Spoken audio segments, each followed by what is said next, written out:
శ్రీమత్ సచ్చిదానంద సముద్ర సద్గురు సాయినాథాయ నమః. సిద్దిక్ పాల్కే మహమ్మదీయుడు. మక్కా మదీనా వెళ్ళి యాత్రలు చేసి వచ్చాడు. బాబా ప్రసిద్ధి విని షిరిడీ వచ్చాడు. చావడి ఉత్తరం వైపు బస గావించాడు. అతని యొక్క కర్మ దుర్విపాకం ఎంత ఉన్నదో గాని నవమాసాలు పాల్కేని మసీదు మెట్టు కూడా ముట్టనివ్వలేదు బాబాగారు. మసీదు ఎదురుగా కూర్చుని బాబా దివ్య కటాక్షము తన మీద ఎప్పుడు వస్తుందా అని అరులు సాచుకుని కూర్చునేవాడు. ఇలా ఉంటూ విసుగు చెందకుండా కనిపెట్టుకుని ఉన్నాడు. కొందరి భక్తుల ప్రోత్సాహంతో మాధవరావు దేశపాండే దగ్గరికి వెళ్ళి పాల్కే ఎంతో ప్రాధాయపడ్డాడు. బాబా ప్రసన్నముగా ఉండడం చూసి పాండే, బాబా తమ కటాక్షము కొరకు ఎంతగానో 1000 కళ్ళతో ఎదురు చూస్తున్న ఆ పాల్కే వృద్ధిని యందు దయ ఉంచవేలా, నీ దర్శనము కటాక్షం కొరకు నిత్యము అంతమంది వచ్చిపోవుచున్నారే, అతనిని మాత్రం రానివ్వవెందుచేత అన్నాడు. పాండే, నీకు ఈ విషయాల్లో గల అంతరార్థము అవగతము కాదు. ఇందు నా తప్పు లేదు. అల్లా ఒప్పుకొనిచో నేనేమీ చేయలేను. వారి దివ్య కటాక్షం లేకపోతే ఈ మసీదు మెట్టు ముట్టుకొనడానికి కూడా ఎవరికీ సాధ్యపడదు. నీవు అడిగిరా అని పంపారు. అందుకు పాల్కే ఒప్పుకున్నాడు అన్నారు. బాబా వంట పాత్రలో మిగిలిన అంటుకొనిన దాన్నైనా నాకు చాలును అన్న పాల్కే మాటలకు బాబా మహా ఉగ్రరూపం వచ్చి లేచి అక్కడనున్న నీటి పాత్రలన్నీ పారేసి హాజీ దగ్గరికేగి, ఏమన్నావు? నా గూర్చి ఏమనుకుంటున్నావు? నువ్వు గొప్పవాడిననుకుంటున్నావా? నా దగ్గర నీ ఆటలు పనికి వస్తాయా? నీకు ఖురాన్ ఇదే చెప్పిందా? మక్కా మదీనా పోయానని మహా అహంకారంతో ఉన్నావని అనేక తిట్లు తిట్టి మసీదుకు వెళ్ళారు. షాజీ బాబా ఆగ్రహానికి భయపడ్డాడు. కొన్ని గంపలతో మామిడి పళ్ళు కొని బాబా షాజీకి పంపారు. అంతేకాదు, షాజీ దగ్గరకు బాబా వచ్చి లెక్క పెట్టి మరీ 55 రూపాయలు ఇచ్చారు. ఆనాటి నుండి షాజీని ప్రేమాభిమానాలతో చూసేవారు. షాజీ కూడా బాబా దివ్య దర్శనము మసీదులో చేసుకునేవారు. అతడు బాబా సంస్థానంలో ఒకడయ్యాడు. షిరిడీ గ్రామానికి ఒక సాయంకాల సమయంలో పెనుభూతంలాగా తుఫాను విరుచుకుపడింది. పెనుగాలి తీవ్రత ఘోరంగా ఉంది.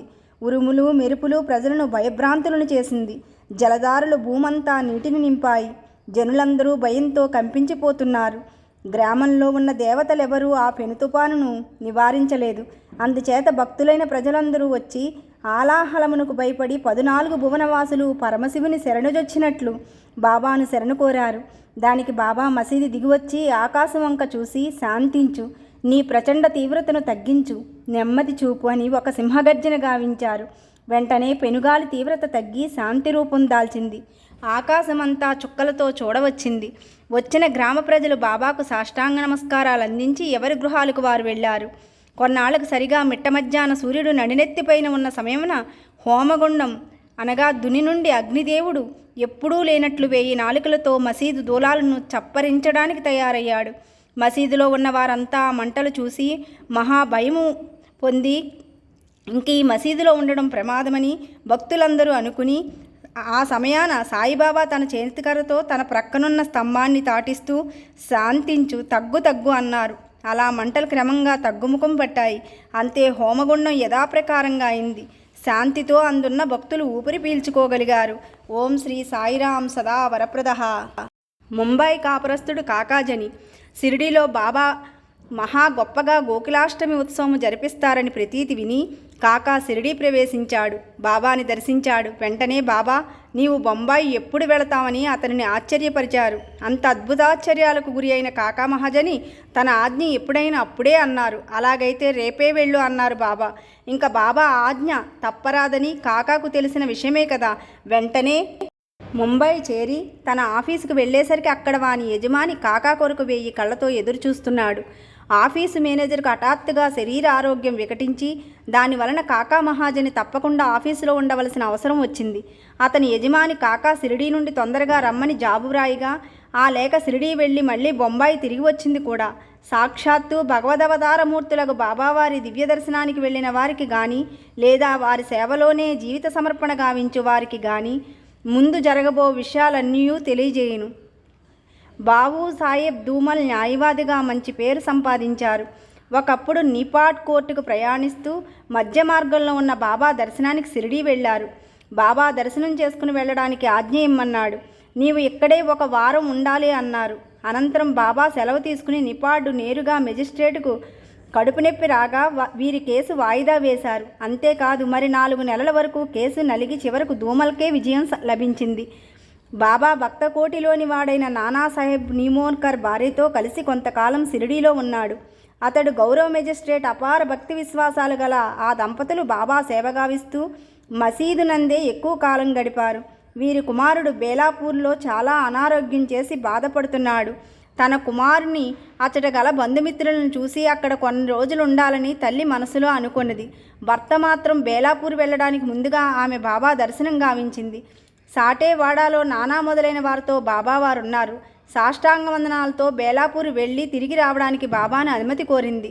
అమ్మా, నీవు వెళ్ళు, తొందరగా బేలాపూర్ చేరు, అచ్చట హాయిగా కొన్ని రోజులుండి నెమ్మదిగా అందరినీ చూసియే రా అన్నారు. భర్త ఆజ్ఞ చేయగా బాబా దానిని మార్చారు కదా. నాసిక్వాసుడు మూలే శాస్త్రి సమస్త శాస్త్రాలు చదివినవాడు. అస్త సాముద్రిక జ్యోతిష్యమందు మంచి పరిజ్ఞానమున్నవాడు. కోటేశ్వరుడు బాపూసాహెబ్ షిరిడీలో ఉన్నాడని అతని పని మీద షిరిడీ వచ్చాడు. బాబా వారి దర్శనానికి మసీదుకు అతడు వచ్చాడు. తన డబ్బుతో మామిడి పళ్ళు మరికొన్ని తినే వస్తువులను కొని బాబా మసీదులో గల వారందరికీ అన్నీ ఇస్తున్నారు. బాబా మామిడి పండ్లు భక్తులకు ఇచ్చినప్పుడు చాలా తమాషా చేసేవారు. పండును బాగా తన హస్తముతో నొక్కి నోటిలో పెట్టేసరికి టెంక వేరు రసము వేరు కాబడినట్టు చేసి ఒక్కొక్కరికి ఇచ్చేవారు. వారెంత ధన్యులో కదా. అరటి పండ్లకు తొక్కని తీసి ఆ తొక్క తన దగ్గర ఉంచుకుని ఆ గుజ్జును భక్తులకు ఇచ్చేవారు. మూలే శాస్త్రి బాబా పవిత్ర హస్తమును చూడాలని ఆతృతపడినా బాబా విననట్లు శాస్త్రి హస్తమును అరటిపళ్ళు పెట్టారు. అనంతరం అందరూ వాడాకు వెళ్ళారు. దారిలో భక్తులతో ఎరుపు రంగు తయారు చేయండి, ఈ దినము నేను కాషాయ వస్త్రాలు దాల్చాలి అన్నారు. కొంతసేపటికి బాబా లెండి తోటకు వెళ్ళి తిరిగి వచ్చారు. బూటీ మధ్యాహ్న హారతికి మాతో వస్తారా అని శాస్త్రిని అడగగా సాయంకాలం వస్తానన్నాడు అతను. బాబా దివ్య సింహాసనంపై అధిష్ఠించారు. అచ్చట భక్తులు వారికి సాష్టాంగ నమస్కారాలు అందించారు. మధ్యాహ్న హారతి ప్రారంభమైంది. ఒకరిని చూసి మూలే శాస్త్రి నుండి దక్షిణ తెమ్మన్నారు బాబా. శాస్త్రి బూటీ ద్వారా ఆ విషయాన్ని విని తన మనసులో చాలా చిత్రముగా ఉన్నది. నేను ఆయనకి శిష్యుడనా? నేను శుద్ధ స్తోత్రీయుడను. వారు గొప్ప మహనీయులే కావచ్చు. నేను అతనికి దక్షిణ ఎలా ఇస్తాననుకున్నారు? పోతే కోటీశ్వరుడకు బూటీ అడగడం బాబా పంపించడము కాదనలేకపోయాడు. తన స్తోత్రీయ అనుష్ఠానాన్ని మధ్యంతరంలో ఆపి ఇరువురు మసీదుకు వెళ్ళారు. మసీదులోనికి చేరిన తనకు మైలు వస్తుందేమోనని మసీదు ముందు నుండి బాబాపై పువ్వులు రువ్వెను. మూలే శాస్త్రి బాబాను చూసేసరికి ఎప్పుడో చనిపోయిన తన ప్రీతమ గురువు గోలక్ స్వామి దర్శనమిచ్చారు. తల తిరిగిపోయింది. అద్భుతాశ్చర్యమందాడు. శాస్త్రి తన కనులను తానే నమ్మలేకపోయాడు. నాది భ్రాంతి కాదా?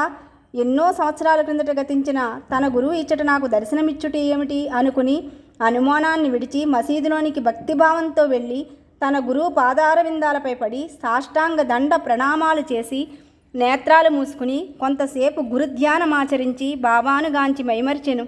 అతని ఆనందానికి అవధులు లేవు. ఒక డాక్టర్ తన మిత్రునితో, నేను సాక్షాత్తు రామోపాసకుడను, అటువంటి నేను ఒక ముస్లింకు నమస్కరించడమా? అలా ఎంత మాత్రము జరగదనగా ఆ మిత్రుడు, పోనీవయ్యా, షిరిడీలో నిన్ను నమస్కారం చేయమని ఎవరైనా బలాత్కరించారా? మన ఇరువురము మిత్రులము కలిసి వెళ్ళి వద్దామంతే అని మమలతాదారు ఆ వైద్యుని తీసుకుని షిరిడీ వెళ్ళాడు. ముందుగా బాబాకి డాక్టర్ సాష్టాంగ నమస్కారం గావించాడు. దానిని మమలతాదారు ఆశ్చర్యం పొందాడు. అతడు గాలవారందరూ అతనిని ప్రశ్నించగా తనకు నిరంతరోపాసకులైన రామచంద్రమూర్తి నాకు అచ్చట సాక్షాత్కరించినని నేనెందుకు నమస్కారం చేయను అని మరలా తిరిగి చూడగా సాయిబాబా అతనికి కనిపించారు. డాక్టర్ ఇది స్వప్నం అనుకున్నాడు. తర్వాత కటాక్షం చూపుననే మసీదుకు వెళతానని భీష్మించాడు. తన ప్రియమిత్రుడొకడు వచ్చి మసీదుకు డాక్టర్ను తీసుకుని వెళ్ళగా, బాబా ఏమయ్యా డాక్టరు, నిన్నెచ్చటికి ఎవరైనా తీసుకుని వచ్చారా అనగా వైద్యుని హృదయమంతా కదిలించి వేసింది. ఆ డాక్టర్ నిర్ఘాంతపోయాడు. చాలా వింతగా ఆయనకు ఆ రాత్రి నిద్రలో ఏదో చెప్పగారా అని అనుభూతి కలిగింది. తన గ్రామం వెళ్ళిన బాబా దివ్యశక్తియే కానవచ్చింది. ఓం శ్రీ సాయిరాం సదా వరప్రదః. బాబా దివ్యవాక్కులు అర్థవంతంగా, అద్భుత భావపూరితముగా, త్రికాలాబాధ్యమానముగా ఉండేవి. ఒకప్పుడు భక్తులందరూ బాబా దర్బారులో ఉన్నారు. వినండి మీరందరూ, నన్ను చూస్తున్నారు కదా. నాకు భార్యాబిడ్డలు లేరు, గృహము లేదు, ఇతరత్రా బాధ్యతలు లేవు. అయినా మాయాపిశాచం నన్ను విడవకుండా వెంటాడుతుంది. చాలా చిత్రం. అది ఎప్పుడూ నన్ను పట్టుకునే ఉన్నది. అది హరి యొక్క మాయ. బ్రహ్మాదుల్నే పట్టి పీడించింది. దాని నుండి విడివడాలన్న హరికీర్తనలు చేయాలి. నేను అతి సామాన్యమైన ఫకీరును అన్నారు. కర్మలు నాశనం గావించిన వారు పాపాలు రూపుమాపుకున్న వారే నన్ను తెలుసుకొనగలరు. సాయి సాయి అని నామజపము గావించే వారిని ఎంత గొప్పవారినైనా చేయగలను. నా మాటలు మీరందరూ నమ్మండి. నాకు పూజలు మరేమీ అక్కరలేదు. నన్ను శరణు కోరితే చాలునన్నారు. భీమాజీ పాటిల్ పూనా జిల్లా జున్నూరు తాలూకా నారాయణగావ్ గ్రామవాసి. అతనికి 1909లో ఊపిరితిత్తులలో ఘోరమైన జబ్బుతో అలమటింపసాగాడు. క్రమంగా అది క్షయగా పరిణమించింది. ఇక ఎన్నో మందులు వాడాడు. అయినా ఏమీ లాభం లేక ప్రాణంపై ఆశ కూడా వదులుకుని దేవుడే దిక్కనుకున్నాడు. బాబా సన్నిహిత భక్తుడు నానాతో సలహాగా ఇస్తే బాగుంటుందేమో అనుకున్నాడు. నానాకు లేఖ వ్రాయగా బాబాని శరణు వేడుటే ముఖ్యమని తిరిగి ఉత్తరం నానా వ్రాసాడు. అలా పాటీలను మసీదులో బాబా ముందు కూర్చుండబెట్టారు. శ్యామ కూడా ఆ సమయాన అచ్చటే ఉన్నాడు. బాబా పాటీల్, ఈ రోగము గత జన్మ పాపం వలన వచ్చింది. అందువలన దీనికి నేనేమీ చేయనని స్పష్టంగా చెప్పారు. పాటీల్ ఆ మాట విని బాబా పాదాల మీద పడి, బాబా నీకన్నా మరి నాకు వేరు దిక్కులేదని మొరపెట్టాడు. అలా బాబా దగ్గర మొరపెట్టిన వారి హృదయం కరిగింది. విరామం లేకుండా రక్తాన్ని కక్కుచున్న పాటీల్ బాబా దగ్గరికి వచ్చినది మొదలు రక్తాన్ని మరి వాంతి గావించలేదు. ఎప్పుడైతే బాబా నీ రోగాన్ని నేను పోగొట్టగలను అని అభయమిచ్చారో అది మొదలు పాటీల్ రోగం తగ్గుముఖం పట్టింది. అతనిని భీమాబాయి గృహమందు ఉండమని బాబా చెప్పారు. ఇక పాటీలుకు ఆ గృహమంతా ఆరోగ్యకరంగా లేదు. అయినా బాబా ఆజ్ఞ పాటించి తీరాలి. అతనికి బాబా 2 అనుభూతుల ద్వారా రోగాన్ని నయం గావించారు. మొదట అతడు పాఠశాలలో చదువుతున్న కాలమున పద్యములు కంఠస్థం గావించలేదని ఉపాధ్యాయుడు కొట్టినట్లు ఒకటి, వాని గుండె మీద పెద్ద రాతిబండను పెట్టి క్రింద మీద త్రోసినట్లు 2 కలలు వచ్చాయి. ఇలా కలలో పడిన 2 రకాల బాధల వలన పాటీలు పడిన బాధల పాట్లు బాబా దివ్య కటాక్షంతో నయమయ్యాయి. అలా రోగము నయమైన తర్వాత బాబా దగ్గర సెలవు తీసుకుని ఇంటికి వెళ్ళాడు పాటీల్. తర్వాత బాబా దర్శనానికి అతను అప్పుడప్పుడు వస్తుండేవాడు. పాటీలు గ్రామంలో కానీ ఆ ప్రాంతంలో కానీ సర్వసామాన్యము సత్యనారాయణ స్వామి వారి వ్రతము పరిపాటిగా ఉండేది. కానీ భీమాజీ పాటీల్ మాత్రం సాయిబాబా వ్రతాన్ని ప్రారంభించి తాను చేసి ఇతరులచే ఈ వ్రతాన్ని భక్తి శ్రద్ధలతో చేయించేవాడు. బాలగణపతి షింపి బాబాకి మంచి భక్తుడు. అతడు ఘోరమైన మలేరియా వ్యాధితో బాధపడుతుండేవాడు. చేయవలసిన వైద్యాలన్నీ చేశాడు. కానీ అణుమాత్రమైన గుణం కానరాలేదు. వచ్చిన ఆ విషజ్వరం అసలు తగ్గలేదు. దాంతో షింపి బాగా భయపడి ఏమీ చేయడానికి తోచలేదు. ఆతృతతో ఉన్నాడు.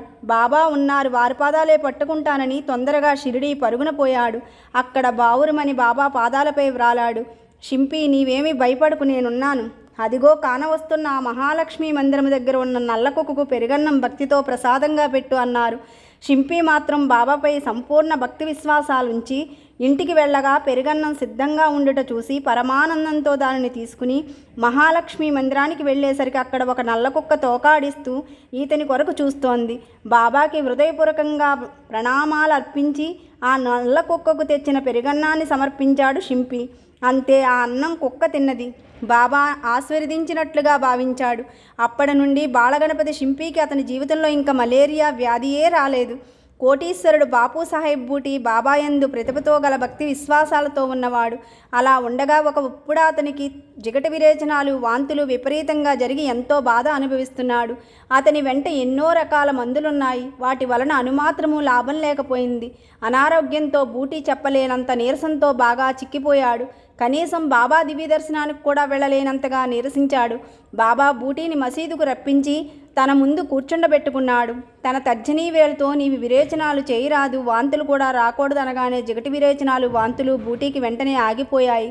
ఇంకేముంది, బాబా దివ్యపాదాలపై పడి బూటీ తన కృతజ్ఞతను సంతోష బాష్పాలు నింపి తెలుపుకున్నాడు. మరొకప్పుడు బూటీకి కలరా అంటురోగం సోకింది. దానివలన విపరీతమైన దుర్దాహం కలిగింది.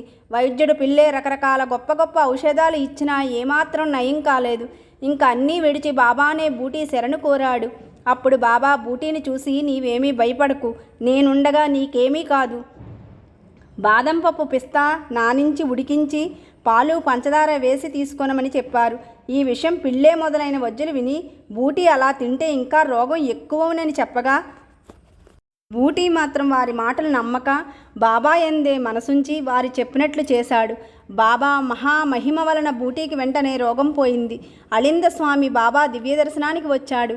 కానీ అతనికి చెవుపోటు విపరీతంగా ఉంది. శస్త్రచికిత్స చేసినా ఏమాత్రం నయం కాలేదు. అణుమాత్రము తగ్గకపోవడం చేత తిరిగి వెళ్ళిపోవాలని సంకల్పించుకుని బాబా దర్శనానికి వెళ్ళాడు. శ్యామ ఆ సన్యాసిని గూర్చి బాబాను ప్రార్థించాడు. బాబా, భగవంతుడు నీకు మేలు చేకూర్చుగాక అన్నారు.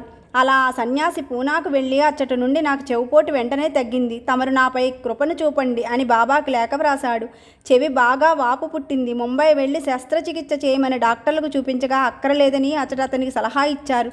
ఆ సన్యాసికి బాబా కటాక్షంతో చెవి వాపు తగ్గింది. కాకా మహాజని బాబా అంతరంగిక భక్తులలో ఒకడు. ఏది వచ్చినా బాబా ఉన్నారని గాఢమైన నమ్మకం కలవాడు. అతనికి ఒకప్పుడు నీళ్ల విరేచనాలు విపరీతంగా అయి చాలా నీరసించాడు. అలా బాధపడుతూ మసీదులో బాబా దివ్యసేవ కార్యక్రమంలో ఉన్నాడు. మాటుమాటుకు మంచినీరు త్రాగాలని మసీదుకు ఒక మూల నీళ్ల చెంబు పెట్టుకున్నాడు. ఈ నీళ్ల విరేచనాలకు తనకు ఏమీ చేయలేవని అన్నిటికీ బాబాపై భారం వేసి భక్తి విశ్వాసాలతో కాకా ఉన్నాడు. మసీదు మందిర రాతి పలకలు అమర్చుటకు బాబా అనుమతి లభించింది. అందుచేత పని ప్రారంభింపబడింది. ఇంతలో బాబా ఉగ్ర నరసింహ అవతారం ధరించారు. ఇంకేముంది, అందరూ అచ్చట నుండి పరుగులు తీశారు. కాకా పరిగెత్తడానికి ప్రారంభించాడు. బాబా అతనిని పట్టుకుని కూర్చుండబెట్టారు. ఆ సమయమున వేరుశనగపప్పు సంచిని ఒకరు అచ్చట విడిచిపెట్టి వెళ్ళారు. అందులో నుండి బాబా కొంచెం పప్పు తీసి దాని పొట్టును ఊది ఆ పప్పును కాకాను తినమని ఇచ్చారు. కొంచెం పప్పు బాబా కూడా తిన్నారు. అలా తిన్న తర్వాత ఒకరికి మంచినీరు తీసుకురమ్మని తాను కొంత నీరు త్రాగి కాకాకు కూడా త్రాగమన్నారు. కాకా త్రాగాడు. కాకా ఆ నీళ్లు తాగేసరికి ఇక నీళ్ల విరోచనాలు కాలేదు.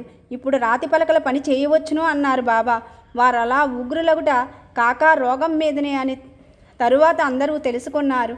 బాబా దివ్య వాక్యామృతము రోగాలను పోగొట్టును, కానీ వైద్యుల మందుల వలన ఎంత మాత్రమూ కాదని భక్తులందరూ తెలుసుకున్నారు. హార్దా గ్రామ కాపరస్తుడు దత్తోపంతు. అతడు సుమారు 14 సంవత్సరాల నుండి కడుపు నొప్పితో చెప్పరాని బాధతో అలమటిస్తున్నాడు. తాను ఎన్ని మందులు వాడినా అనుమాత్రము లాభం లేకపోయింది. బాబా దివ్యకీర్తిని విన్నాడు. దత్తోపంతు వెంటనే షిరిడీ వచ్చి బాబా పాదాలపై భక్తితో వ్రాలాడు. బాబా కూడా ప్రేమాభిమానాలతో అతనిని కటాక్షించెను. అతని శిరముపై హస్తము నుంచి ఆశీర్వదించి విభూది ప్రసాదమిచ్చాడు. అంతే, దత్తోపంతుకు ఆ సోల నొప్పి పోయింది. అతని జీవితంలో ఆ నొప్పి మరలా రాలేదు. గంగాధర వంతు కాకా మహాజని సోదరుడు. అతనికి కడుపు నొప్పితో షిరిడీ వచ్చి బాబాను ప్రార్థించాడు. బాబా అతని పొట్టను తన దివ్యహస్తంతో నిమిరి నీకు అల్లాయే ఈ నొప్పి కుదురుస్తాడన్నారు. వెంటనే అతనికి కడుపు నొప్పి తగ్గింది. నానా కూడా కడుపు నొప్పితో ఎంతో బాధపడుతున్నాడు. నిద్రహారాలు లేక రాత్రి పగళ్ళు ఆ బాధతో సిక్కి శల్యావిష్టుడయ్యాడు. బాబా ఆశీర్వదించి ఆ నొప్పిని పోగొట్టారు. ఓం శ్రీ సాయిరాం సదా వరప్రదః. ఈ పారాయణని ప్రతిరోజు ఈ 11 రోజుల పాటు ఏ పని చేసుకున్నప్పుడైనా సరే పూర్తిగా వినండి. బాబాగారి యొక్క లీలలు సంపూర్ణంగా మీకు అర్థమవుతాయి. బాబాగారి కటాక్షం మీ యందు ఉంటుంది. ఓం శ్రీ సాయినాథ.